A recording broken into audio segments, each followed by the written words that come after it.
ఓం సమర్థ సద్గురు సాయినాథ్ మహారాజ్కి జై. ఓం సాయిరామ్. మన బాబా కుటుంబ సభ్యులందరికీ నమస్తే అండి. మీ అందరిపైన షిరిడి సాయినాథుని ఆశీస్సులు ఉండాలని, మీరెప్పుడూ సంతోషంగా ఆనందంగా ఉండాలి అని మనస్ఫూర్తిగా బాబా గారిని కోరుకుంటున్నానండి. ఫ్రెండ్స్, మీకు ఎటువంటి కష్టాలు సమస్యలు ఉన్నా సరే ఒక్కసారి ఈ గురువుగారిని కాంటాక్ట్ అవ్వండి.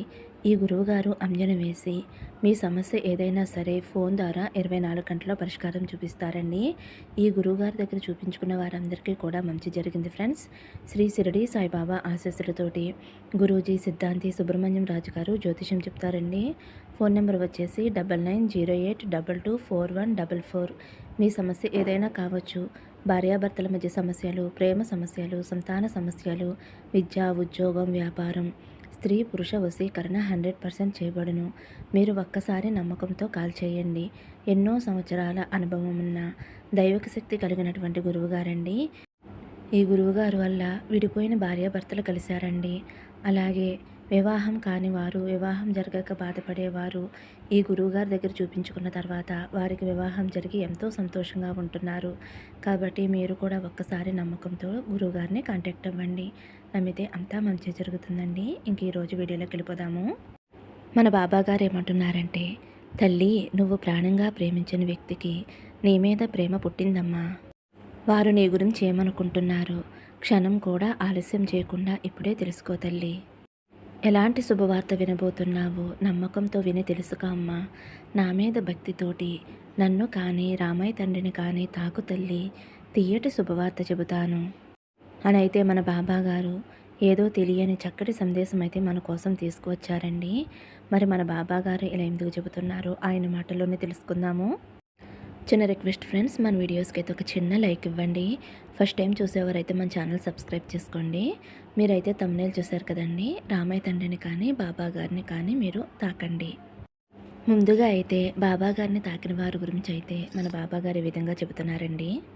తల్లి, నీ మనసులో ఉన్న వ్యక్తి ఇప్పుడు చాలా అంటే చాలా బాధలో ఉన్నారమ్మా. ఎందుకంటే నువ్వు చూపించిన ప్రేమని అతను గుర్తించలేదు. నువ్వు చాలా ఇష్టంతో మనస్ఫూర్తిగా ఆ వ్యక్తిని ఇష్టపడ్డావు. కానీ అది అతను చులకనగా నిన్ను లోకుగా తీసుకున్నాడమ్మా. నిన్ను చిన్న చూపు చూడటం మొదలుపెట్టాడు.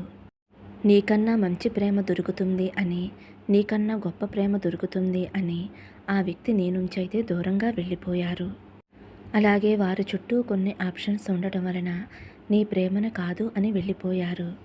నిన్ను ఏమాత్రమో కూడా కొంచెం కూడా అర్థం చేసుకోకుండా నీ నుండైతే ఆ వ్యక్తి వెళ్ళిపోయారమ్మా. అయితే ఇప్పుడు ఆ వ్యక్తి చాలా అంటే చాలా బాధలో ఉన్నారు.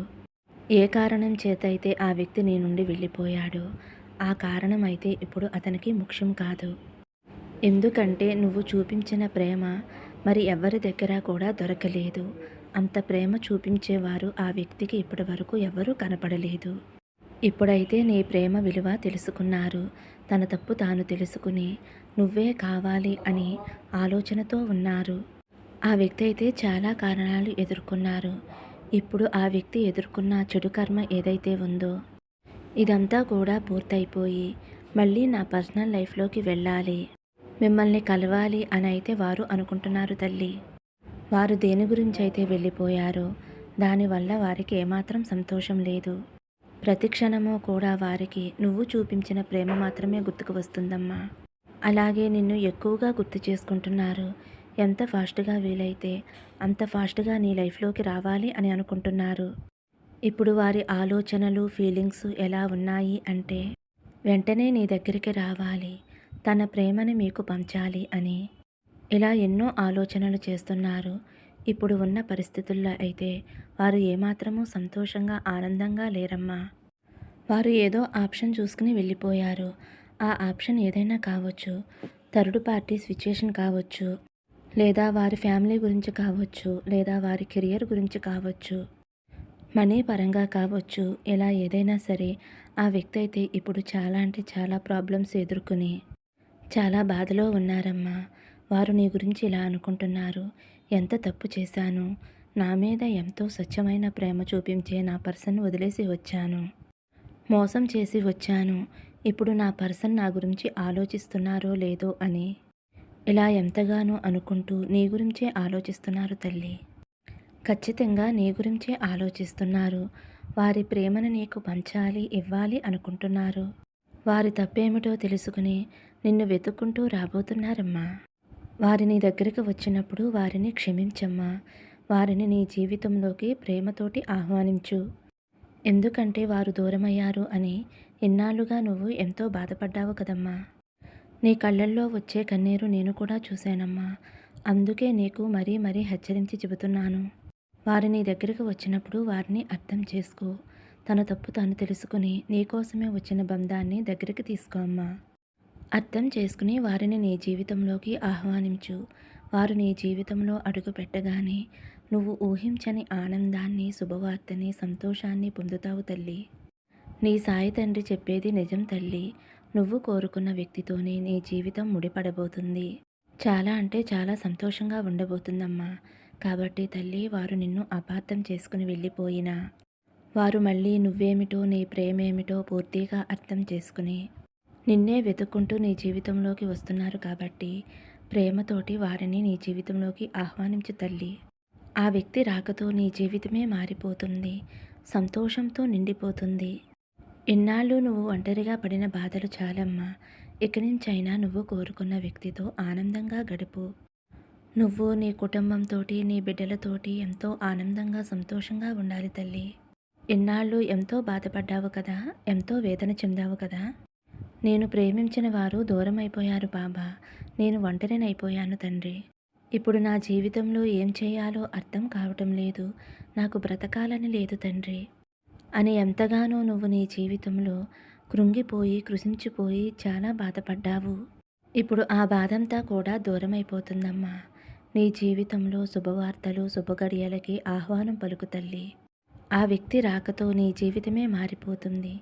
చూడు తల్లి, ఒక మాట చెబుతాను వినమ్మా. నీ సాయి నాన్న నీకు ఎప్పుడూ తోడుగా ఉంటాడమ్మా. నువ్వు చేసే ప్రతి పనిలో నా ఆశీర్వాదం ఉంటుంది. నీ మార్గంలో ఎదురయ్యేటటువంటి ఆటంకాలను దూరం చేసే బాధ్యత నాది తల్లి. నీకు మంచి జీవితం ఇవ్వటమే నా లక్ష్యం. నీ సమయాన్ని వ్యర్థం చేసుకోకుండా నీ సాయి తండ్రికి ఏ సమయంలో ఏది అందించాలో నాకు బాగా తెలుసు. నువ్వు పడిన బాధల్ని, కష్టాల్ని నీ సాయి తండ్రి దగ్గరుండి చూశానమ్మా. వాటిని ఎలా తొలగించాలా అని నేను ప్రణాళికలు వేసుకుంటూ ఉంటానమ్మా. నీకు ఏమి కావాలో నీకు ఇవ్వటానికి నేను సిద్ధంగా ఉంటాను తల్లి. నీకు తోడుగా, రక్షణగా నేను ఎప్పుడూ ఉంటానమ్మా. చూడు తల్లి, నువ్వు నమ్మకాన్ని కోల్పోతున్నావు. నువ్వు ఎప్పుడూ కూడా నమ్మకాన్ని కోల్పోవద్దు. ధైర్యంగా ఉండాలి. అదే జీవితంలో నిన్ను అనుకున్న స్థాయికి, స్థానానికి చేర్చుతుంది తల్లి. నీ విజయానికి తోడవుతుంది. నిన్ను అన్ని వేళలా కాపాడుతుందమ్మా. ఏ సమయానికి ఏం జరుగుతుందో ఎవరూ కూడా ఊహించలేరు కదా. ఈ అవకాశాన్ని దూరం చేసుకోవద్దు. నీ సమయాన్ని వృధా చేసుకోకుండా సుదీర్ఘమైన ప్రయత్నం చేస్తే సాధించలేనిది ఏదీ లేదు తల్లి. అలాంటి అవకాశాలు నీ చెంతకు చేరబోతున్నాయి. నీ జీవితంలో ఊహించని అద్భుతాలు జరగబోతున్నాయమ్మా. నువ్వు కోరుకున్న వ్యక్తితో, నువ్వు ప్రాణంగా ప్రేమించిన వ్యక్తితో జీవితాంతం ఆనందంగా, సంతోషంగా ఉంటావమ్మా.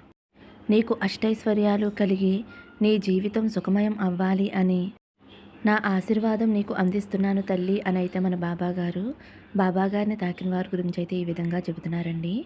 ఇప్పుడు రామయ్య తండ్రిని తాకిన వారి గురించి అయితే మన బాబాగారు ఇలా అంటున్నారు. తల్లి, దండం పెట్టి మరీ చెబుతున్నాను, నీ ఇంట్లో అద్భుతాన్ని జరిపిస్తానమ్మా. నీ బాబా తండ్రి చెప్పేది విను తల్లి. నీకు ఆశ్చర్యం కలిగించే మాటలు ఇవి. నీ కష్టాలకు ఆఖరి రోజు అని చెబుతూనే ఉన్నాను కదా. నీ తండ్రి చెప్పే మాటలు వినమ్మా. చూడు తల్లి, నేను చెప్పే ఈ విషయానికి ఎంతో ప్రాధాన్యత ఉంది. మనసు పెట్టి విను, నిర్లక్ష్యం చెయ్యకు. నీ కష్టానికి ముగింపు వచ్చేసింది. నీకు పూర్తిగా అర్థం కాలేదు కదా. ఏదీ జరగలేదు కదా తండ్రి అని అనుకుంటున్నావు కదా. నా కష్టాలు ఎలా ముగుస్తాయి బాబా అని నువ్వు నన్ను అడుగుతున్నావు కదా తల్లి. నీకైన జీవితం నీకు దక్కుతుంది. అందమైన జీవితం, ఆనందమైన జీవితం, అనుకూలమైన సందర్భాలు అన్నీ కూడా నీకు జరగబోతున్నాయి తల్లి. నీ కష్టాలన్నీ కూడా కడతేరే సమయం వచ్చేసిందమ్మా. సాధారణమైన కష్టాలు పడలేదు నువ్వు. ఎన్నో అవమానాలు పడ్డావు కదమ్మా. ఎన్నో బాధలు పడ్డావు. వీటన్నిటికీ కూడా ఒక ముగింపు వచ్చేసిందమ్మా. నేను చెప్పే ఈ సందేశాలు, మాటలు నీకు నమ్మకాన్ని ఇచ్చాయి. బాబా నాకు ఉన్నాడు, నాకు తోడుగా ఉన్నాడు అని నమ్మావు కాబట్టే, ఓపికతో ఉన్నావు కాబట్టే నీకు అదృష్టకాలం, ఆనందకాలం రాబోతుంది తల్లి. నేను చెప్పిన శ్రద్ధ, సబూరి అనే పదాలను అనుసరించావు కదమ్మా! నిన్ను చూస్తే నాకు చాలా ముచ్చటేసిందమ్మా! నీ కోరికలు, నీ ప్రార్థనలు అన్నీ నేను నెరవేరుస్తాను. నువ్వు అనుకోని విధంగా, అనుకోని సందర్భంలో నువ్వు కోరింది తప్పకుండా నీ వద్దకు వచ్చి చేరుతుంది. నీలో ఒక గొప్ప విషయం ఉంది తల్లి. అది ఏమిటి అంటే, సమస్య వచ్చినప్పుడు తపన పడిపోయి, ఆందోళన పడిపోయి, ఆపదలో పడకుండా మెల్లిగా అడుగులు వేస్తూ ఆ సమస్యని తీర్చుకోవాలి అని ఆలోచిస్తావు కదమ్మా! ఆ సమస్యకి పరిష్కారం వెతుక్కుంటూ ఉంటావు. ఏం జరిగినా సరే, మంచైనా చెడైనా అది నా మంచికే, నా బాబాకి అంతా తెలుసు అని అనుకుంటావు. ఏది చేసినా నా బాబా నా మంచి కోసమే చేస్తారు అని అనుకుంటావు. నీ భారం అంతా కూడా నా మీదే పెట్టావు. ఇది ఎంతో సంతోషకరమైన విషయం తల్లి. నువ్వు నాకు ప్రియమైన బిడ్డవి. నీ కోరిక ఏదైనా సరే తప్పకుండా నీ సాయి తండ్రిని నేను నెరవేరుస్తానమ్మా. నమ్మకం ఎక్కడ ఉందో అక్కడ నేను తప్పకుండా ఉంటాను. నీకొక మాట చెప్పాలి తల్లి. ఎప్పుడూ కూడా అసూయ, కోపం ఈ రెండిటిని దూరంగా విసిరేసేయ్. వాటికి నువ్వు దూరంగా ఉండు తల్లి. అప్పుడు నీకు ఆనందం చేరువవుతుందమ్మా. ఇతరులు నిన్ను చూసి అసూయపడేలా జీవించాలి. ఎప్పుడూ కూడా ఎదుటివారు బాగుండాలి, వారికి మంచే జరగాలి అని అనుకుంటూ ఉంటావు కదమ్మా! నీ వంతు సహాయం చేస్తూ ఉంటావు కదమ్మా! ఇది నీలో నీ సాయి తండ్రికి నచ్చే విషయం. అలాగే ఎట్టి పరిస్థితుల్లో కోపాన్ని నీ దరి చేరనివ్వకమ్మా. నీ కోపం వల్ల అందరూ నీకు దూరమవుతారు. నీ కోపమే నీకు శత్రువు అవుతుంది కాబట్టి కోపాన్ని అదుపులో ఉంచుకో అమ్మా. కోపాన్ని ఎవరైతే అదుపులో ఉంచుకుంటారో వారే నిజమైన మనిషి. కోపం వచ్చిన సమయంలో ఓం సాయిరాం, ఓం సాయిరాం, ఓం సాయిరాం అని పదే పదే తలిచే నా బిడ్డకి అదృష్టాన్ని ఇవ్వకుండా ఎలా ఉంటాను తల్లి? ఇన్ని రోజులకి నువ్వు ఆశపడింది నీకు చేరువవ్వబోతుందమ్మా. అంతేకాకుండా నీ బాబాని నీకు తోడుగా ఉంటాను కదమ్మా. నీ కష్టాలన్నీ మరిపించేలా ఆశ్చర్యాన్ని, అద్భుతాలని నీకు కల్పిస్తాను. నీ కలలు నిజమయ్యేలా ఆనందాన్ని, సంతోషాన్ని నీకు అందజేస్తాను. నన్ను పిలిచే ప్రతి చోట షిరిడీలాగానే భావిస్తాను. నేను కేవలం షిరిడీలోనే ఉంటాను అని అనుకోవద్దు. ప్రతి చోట నేను ఉండేది ద్వారకామయే. నేను ఎక్కడ ఉంటే అక్కడ షిరిడీని చేస్తాను. ఎలాంటి సందేహం నీలో లేకుండా నిశ్చింతగా ఉండు తల్లి. నీ సాయి తండ్రి నీతోనే ఉన్నాడు అని నమ్ము. నీ కోరిక, నీ ఇబ్బందులు అన్నీ కూడా తొలగిపోతాయి. నీ కోరికలన్నీ తీరిపోతాయి. నీకు ఉన్న విషయాలన్నీ కూడా సరిచేసుకో తల్లి. నీకు కావలసింది పూర్తిగా అర్థం చేసుకో. వాటి కోసం కష్టపడు. నీ చేతిలోని సంకల్పం తప్పకుండా తీరుతుందమ్మా. అందుకే కొన్ని విషయాలు ఆలస్యం అయినా సరే అమృతంలా అందుతాయి అని. అందులో నువ్వు ఎంత ఓపికగా ఉన్నావో, ఎంత నిదానంగా ఉన్నావో అనేదే ముఖ్యం తల్లి. నీ యొక్క కోరికలు తీరటమే కాకుండా నీ ఇబ్బందులన్నీ కూడా తొలగిపోయి ప్రతి క్షణము కూడా నా నామాన్ని ఎందుకు తల్లి గుర్తు చేసుకుంటున్నావు? ఎందుకంటే నీ కష్టం నీకు తెలియకుండానే బయటపడుతుంది అనే కదా. అతి త్వరలోనే నీకు కావాల్సింది ఇచ్చి అందరూ కూడా నిన్ను శభాష్ అనేలా చేస్తాను. కాస్త ఓపికతో ఉండమ్మా. నీకు కావలసింది ప్రతిదీ ఇస్తాను.